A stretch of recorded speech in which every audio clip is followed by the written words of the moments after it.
আমার খুব ঘুম পাইছে, আমি কি এখন ঘুমাতে পারি? হ্যাঁ অবশ্যই, কিন্তু এই শাড়ি পরে তো তুমি ঘুমাতে পারবে না। এটা চেঞ্জ করে একটা সুতির শাড়ি পরে তারপর ঘুমাও। আমি তো শাড়ি পরতে পারি না। নতুন বউর মুখ থেকে কথাটা শুনে আমার বুকটা কেমন করে উঠল। যদিও এটা তেমন কঠিন কোনো কথা না, তবে বাসরাতে বোর্ড থেকে শোনার জন্য আমার কাছে এটা কঠিন কিছুই মনে হলো। একবার মনে হলো, এই মেয়ে যখন সামান্য একটা শাড়ি পরতে পারে না, তাহলে এই মেয়ে পারেটা কি? আমি কাকে বিয়ে করলাম? যদিও চেহারা সুরত মাসাল্লাহ ভালোই, আগে দুবার দেখা হতে এমন তো মনে হয়নি, ভালোই মনে হয়েছিল।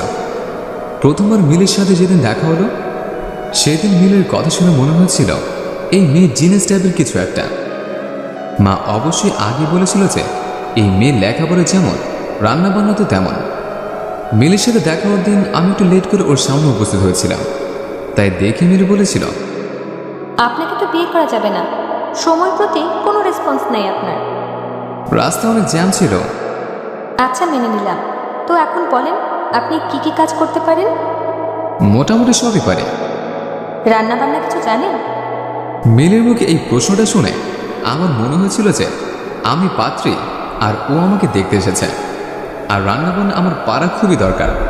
রান্নাবান্না না পারলে জীবন ব্যর্থ। তাও মাথা ঠান্ডা করে সেদিন জবাব দিয়েছিলাম, কিছুটা পারি। মাংস রান্না করতে পারেন? হ্যাঁ। মাছ?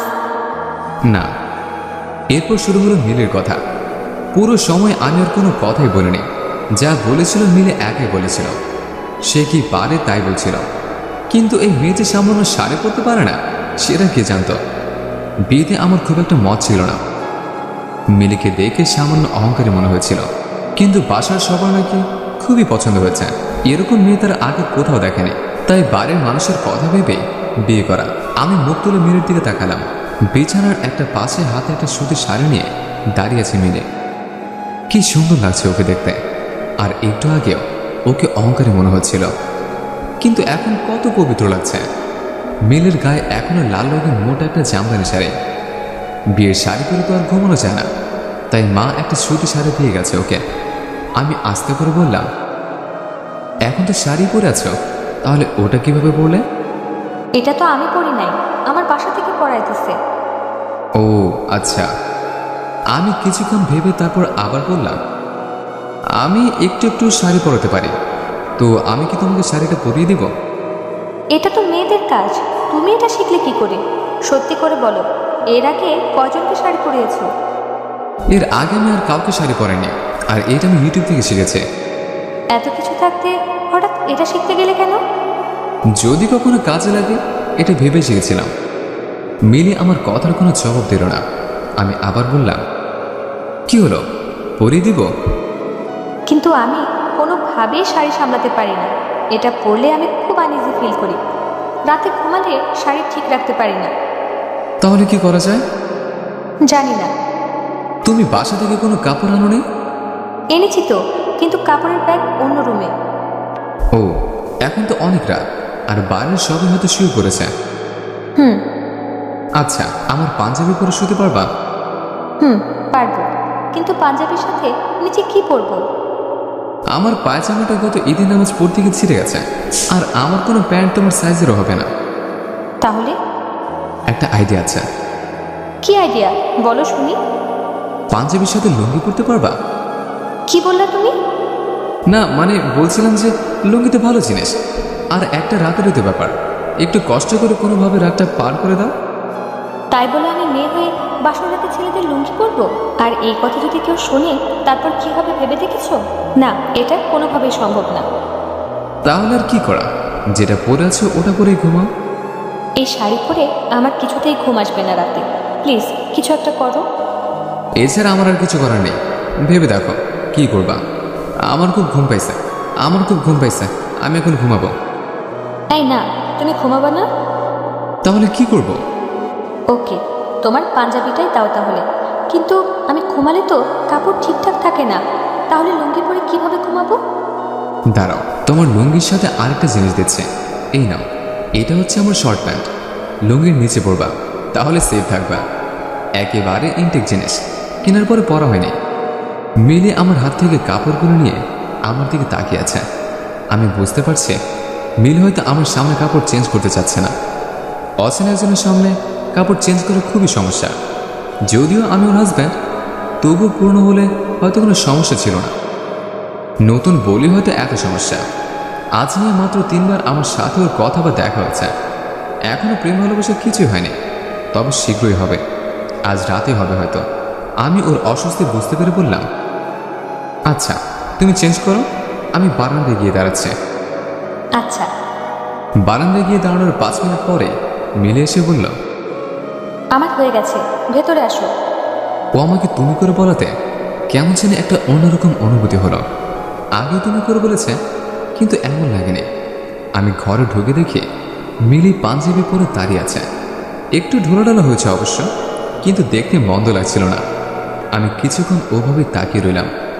মিলি লজ্জা পেয়ে বলল, এভাবে তাকিয়ে থাকা কিন্তু ঠিক না। কেন? কারণ আমি অনুমতি দিচ্ছি না।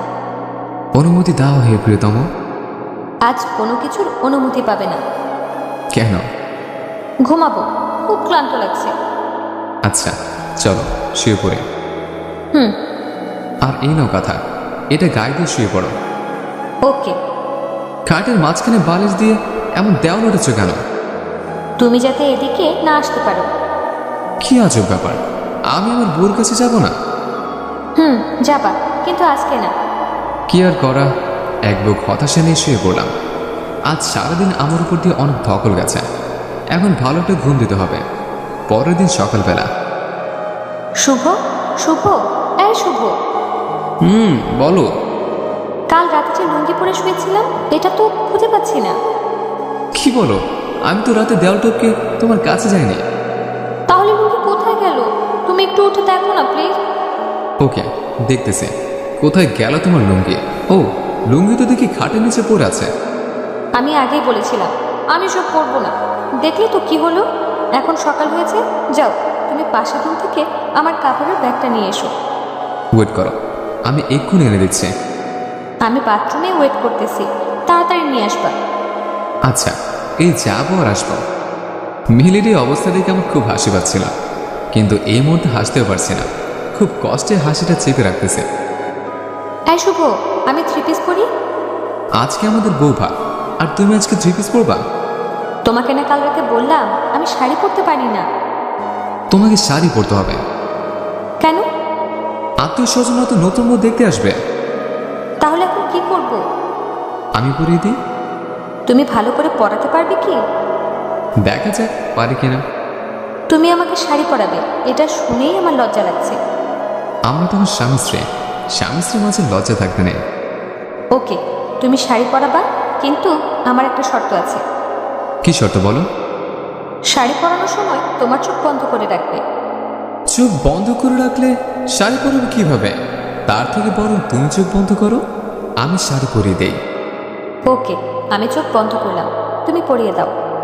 আমি মিলিকে শাড়ি পরাচ্ছিলাম, ঠিক তখনই পেছন থেকে ভাবি বলে উঠল, বাহ, এক রাতে এত দূর চলে গেলে। ভাবির কথা শুনে আমি আর মিলি দুজনে খুব লজ্জা পেলাম। ভাবি, তুমি যে ভাবতেছো আসলে তা না। মিলি শাড়ি পরতে পারে না, তাই তাকে একটু হেল্প করতেছিলাম, এই আর কি। আমাকে বললেই পারতে, আমি পরিয়ে দিতাম। তুমি বাইরে যাও, আমি মিলিকে শাড়ি পরিয়ে দিচ্ছি। ভাবি মিলিকে শাড়ি পরিয়ে নিয়ে গেল। কোনো রকম দিনটা পার করলাম। সারাদিনের ব্যস্ততা শেষ করে মাত্র বিছানায় শেষ হয়েছে। তুমি কি ঘুমিয়ে পড়েছ? না, কিছু বলবা? তোমার হাতটা কি ধরতে পারে? কেন? ধরতে খুব ইচ্ছে করছে। মিলে আমার দিকে ওর একটা হাত বাড়িয়ে দিয়ে বলল, নাও ধরো। মিলি, তোমার হাত তো খুবই সুন্দর আর তুলতুলে নরম। অন্ধকারে সুন্দর না কালো কিভাবে বুঝলা? অনুভব করলাম। আমার আর কি কি অনুভব করেছো এই অন্ধকারে?